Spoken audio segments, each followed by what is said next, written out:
Halo Digiters, balik lagi sama saya Arya, dan ini adalah Samsung A55 dan Redmi Note 13 Pro Plus. Samsung seri A5 dan Redmi Note Pro series. Ya, dua seri HP ini bisa dibilang yang cukup memorable lah, yang cukup ngebekas di kenangan galeri HP saya.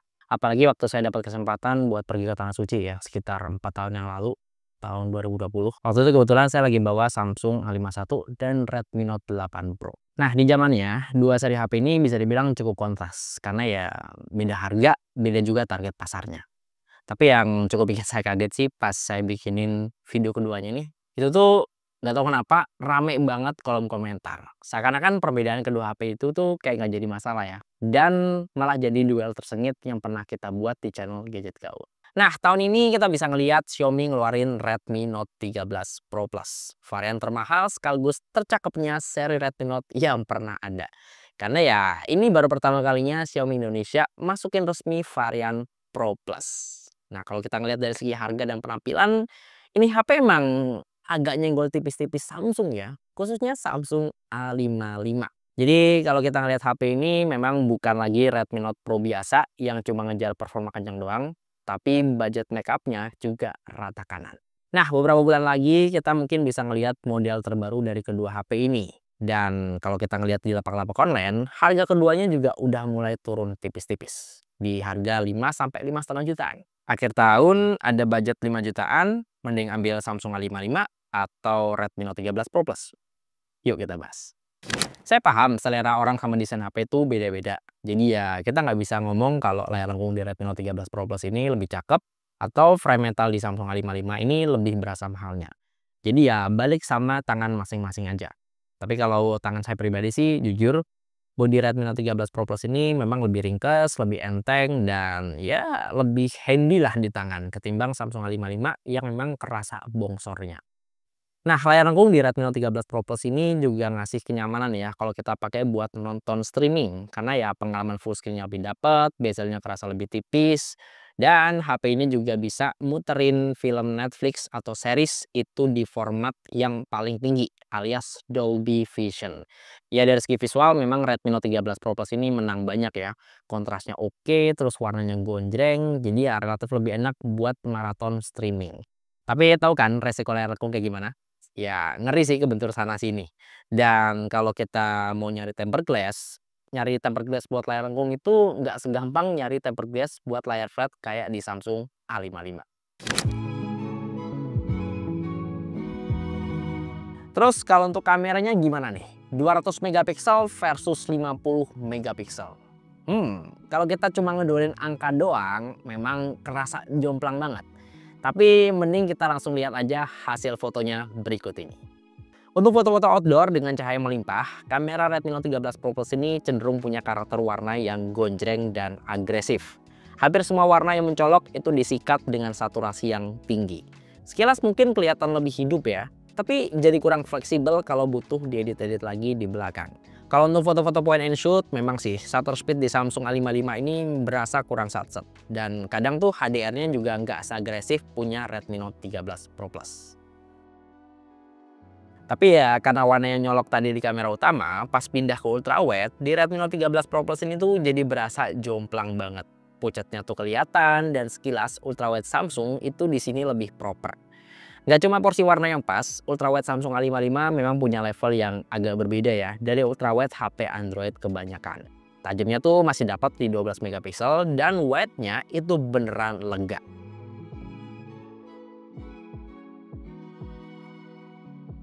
Resolusi 200 megapiksel di Redmi Note 13 Pro Plus sebenarnya bisa dimanfaatin nih buat foto-foto tele 2-4 kali zoom yang detailnya masih oke banget. Ya selama diambil di cahaya yang cukup kayak gini hasilnya juga masih aman. Pindah ke tempat yang agak gelap alias low light, lagi-lagi night mode di Redmi ini lebih agresif. Ya di mode ini detail dan warna tuh bener-bener di boost dengan konsisten. Beda nih sama night mode di Samsung A55 yang jatuhnya tuh lebih kalem ya. Vibes malam yang gelap dan dingin ini cenderung lebih dapat di sini. Tapi ini balik ke selera masing-masing ya. Toh ada juga yang suka mode malam serba gonjreng kayak yang ada di Redmi Note 13 Pro Plus. Dan di sini tuh sebenarnya oke banget sih hasilnya. Karena hampir semua area di frame itu ke-expose dan detailnya crispy banget.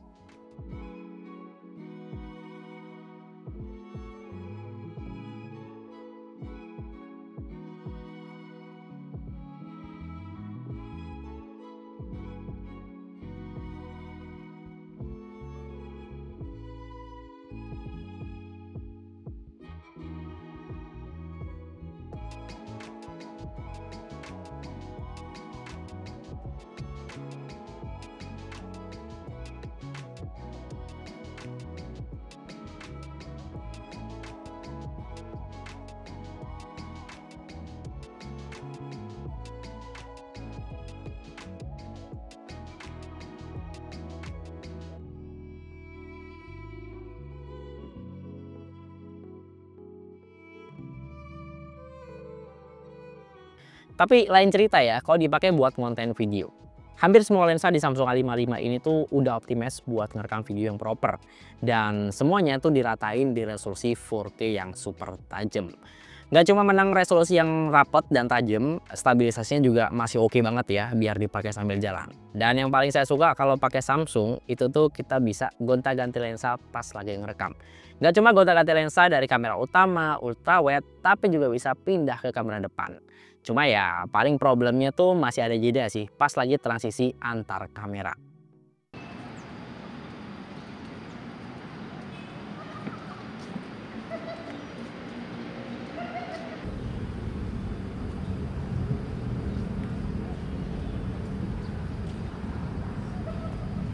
Nah, kalau untuk kebutuhan konten video, kamera Samsung A55 di sini menang banyak ya. Kamera videonya tuh punya spek rata kanan ya.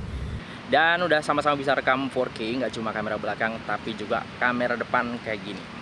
Ini pakai sambil jalan juga masih kerasa stabil banget. Dan jujur saya juga suka sama tone muka yang direkam pakai Samsung A55 ya. Nggak terlalu merah ya, kayak di Redmi Note 13 Pro Plus ini. Terus kalau untuk backlight nih, ini cakep banget ya. Karena detail langit di belakang saya tuh masih kelihatan cukup jelas di Samsung A55. Kalau di Redmi ini udah putih semua rata ya. Nggak kelihatan dari guratan-guratan awan. Meskipun sekarang juga mendung sih posisinya. Nah, kalau untuk mikrofon gimana nih? Suara saya lebih jelas kedengeran dari Samsung A55 atau Redmi Note 13 Pro Plus? Coba komen di bawah.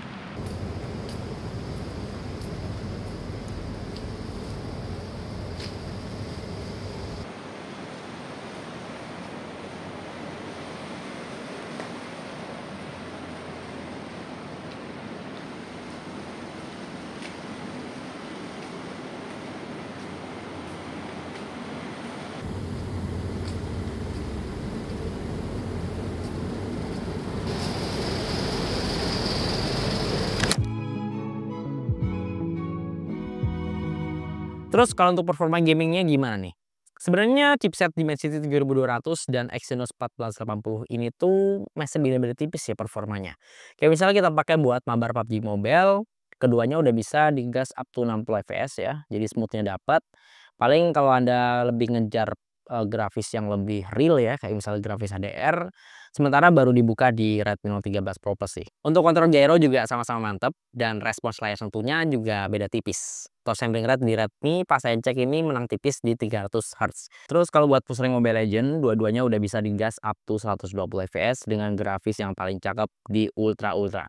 Untuk performanya sih Samsung A55 ini memang kurang stabil ya kalau kita set di frame rate yang paling tinggi. Paling cuma main di 100-an dan kadang-kadang bisa ngedrop sampai 80 dan 90 fps.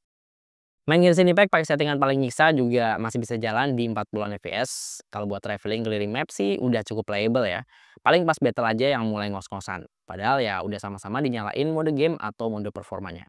Sebenarnya yang lebih saya keluhin di Samsung A55 ini sih bodinya ya yang relatif cepet demam. Ya ini mungkin karena efek frame metal sih ketemu di kaca yang bikin panasnya tuh lumayan merata di belakang. Saran saya sih kalau pengen main yang lamaan udah paling bener ya pasang fan cooler aja. Karena ya di sini tuh nggak cuma nurunin suhu, tapi bikin performa Samsung A55 juga cenderung lebih lepas. Terpantau bisa lah tipis-tipis jalan konsisten di 45 fps ke atas. Nah, di luar performa gaming, sebenarnya chipset Exynos di Samsung A55 ini punya kinerja yang cukup optimal, terutama pas dipakai buat ngerender video. Ini sama-sama saya render video 4K 30 fps, durasi 1 menit, dan editing 3 layer. Di Samsung, ini tuh lebih cepat selesainya. Bahkan gak nyampe 1 menit. Kalau di Redmi Note 13 Pro Plus ini mesti nunggu sekitar 30-40 detik lebih lama lagi. Terus kalau untuk daya tangkap sinyal, Redmi Note 13 Pro Plus ini lumayan ngerenyuh sedap. Karena saya nggak expect ya, HP dengan chipset Dimensity atau MediaTek punya daya tangkap sinyal yang sekuat ini. Ini saya udah coba download aplikasi dengan ukuran yang sama dan connect di WiFi yang sama. Di Redmi ini tuh hampir selalu lebih cepat selesai duluan. Sementara kalau untuk navigasi ya, GPS di Redmi Note 13 Pro Plus ini juga lebih cepat ngunci lokasi. Dan nggak cuma itu aja, dari segi akurasi di sini juga lebih oke.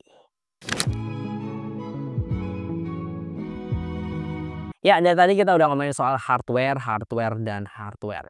Kalau untuk software-nya gimana nih? lebih enak pakai HyperOS di Redmi atau One UI di Samsung? Jujur, saya ngelihat HyperOS di Redmi yang satu ini tuh kok agak nyebelin ya. Dan kapok juga sih sebenarnya makainya. Karena ini HyperOS meskipun udah upgrade dari MIUI, rasanya tuh masih sama persis. Terutama dari segi iklan. Ini pas saya coba kotak-katik tampilan ya di aplikasi Tema, dan setiap prosesnya selesai, itu tuh selalu dijilin pop-up iklan yang ngeganggu banget. Dan itu tuh sering gitu ya, nggak cuma sekali dua kali, tapi hampir setiap prosesnya selesai, kita langsung dijilin iklan yang sangat-sangat annoying. Satu-satunya yang saya suka dari HyperOS di Redmi Note 13 Pro Plus, ini mungkin cuma custom lock screen-nya ya, yang emang beneran cakep dan tipis-tipis udah mirip banget sama iOS terbaru. Sisanya ya udahlah, paling aman aja pakai One UI-nya Samsung deh. Karena di sini tuh nggak ada iklan, terus update-nya panjang, mau custom tampilan juga ada good lock ya, lebih gampang, tinggal download, nggak perlu routing-routingan atau pakai custom ROM ya. Dan yang menarik habis update di sini juga ada AI Circle to Search, yang mana itu ngebantu banget buat nyari info apapun. Terus kalau untuk daya tahan baterainya gimana nih? Ya secara kapasitas sih masih sama ya 5000 mAh, tapi dari pengalaman yang saya pakai untuk kedua HP ini tuh saya ngerasa baterai di Redmi Note 13 Pro Plus ini lumayan deras untuk penggunaannya. Terutama untuk aplikasi-aplikasi yang makan screen time tinggi ya. Dia tuh gampang banget turun persentase baterainya ketimbang Samsung. Padahal ya Samsung A55 yang satu ini kalau saya rasa-rasain juga nggak yang awet-awet banget sih, masih ada yang lebih awet gitu. Cuma ini lebih parah sih borosnya. Nah, ngomong-ngomong soal boros baterai, saya ada cerita dikit nih soal Redmi Note 13 Pro Plus. Jadi kejadiannya tuh sore terakhir saya pakai buka aplikasi kamera. Terus saya taruh aja tuh di tas maleman, sampai besok paginya saya ambil HP-nya dari tas, kok anget gitu ya. Pas saya cek ya, baterainya tuh tinggal nyisa 4%. Padahal hari sebelumnya itu tuh saya inget banget masih 40%-an gitu. Ini kenapa gitu tiba-tiba tuh ngedrop yang parah gitu. Dan pas saya cek ada beberapa aplikasi yang cukup nakal yang ternyata makan konsumsi baterai dari background gitu. Dan ini hampir nggak dijagain sama sistem ya. Karena kalau saya pakai Samsung itu tuh aplikasi-aplikasi nakal bakal langsung difilter. Jadi kalau dia berpotensi ngabisin baterai akan diblok otomatis. Ya sebenarnya selain budget makeup rata kanan, yang cukup mahal dari Redmi Note 13 Pro Plus ini tentu aja di charger bawaannya ya, yang super duper ngebut di 120 watt. Ini jomplang banget sih sama Samsung A55 yang udah nggak dikasih charger, terus kita beli charger yang paling kencang pun cuma 25 watt doang. Dan bedanya memang sejauh itu sih. Dia ngecas dari 10% sampai ke setengah, itu tuh cuma butuh waktu sekitar 8 menit doang. Dan sampai benar-benar penuh, itu bahkan masih di bawah setengah jam. Sebenarnya masih bisa lebih kenceng lagi, tapi kita pakai cara yang agak aneh ya kalau kita ngecas. Karena kita harus pakai pasang fan cooler atau pendingin supaya dia itu suhunya lebih kejaga. Dan ketika suhunya tetap adem, dia tuh bisa lebih kencang lagi, bahkan cuma sekitar 18 sampai 19 menit sampai bener-bener penuh. Oke, jadi kesimpulannya, kalau Anda lebih sering pakai HP buat ngonten video daripada main game, udahlah, langsung aja gas ambil Samsung A55. Di sini spek recordingnya rata kanan, 4K depan belakang, dan mic-nya HP-HP Samsung itu emang nggak ada obat ya. Clear. Dipakai buat jangka panjang juga masih enak ya. Masih ada slot micro SD buat nambah storage internalnya, terus upgrade-nya juga rutin dan panjang sampai 5 tahun ke depan. Karena ya pada akhirnya yang bikin kita betah lama-lama pakai HP, ya balik lagi ke tampilan antar mukanya, terus software yang stabil, dan sistem keamanan yang lebih solid. Nah sementara kalau Anda lebih mentingin tongkrongan desain yang pamerable, terus layar mewah yang bikin betah buat nonton berjam-jam di HP, ya Redmi Note 13 Pro Plus ini punya semuanya sih. Dan Anda bukan tipikal orang yang suka nunggu. Udah langsung aja gas atau sikat Redmi Note 13 Pro Plus. Ya bener, charger 120 watt emang sengebut itu.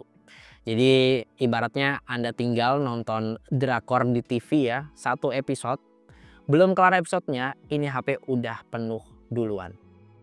Oke, terima kasih udah nonton video ini sampai selesai, dan semoga video ini bisa ngasih referensi ya, terutama buat Anda yang masih penasaran mau ambil Samsung A55 atau Redmi Note 13 Pro Plus. Nah, untuk ngecek spek lengkap dan link pembelian kedua smartphone ini, seperti biasa, Anda bisa cek linknya di kolom deskripsi di bawah video ini. Ya, di sini saya Arya, dan di belakang kamera ada Tama. Sampai ketemu di video berikutnya.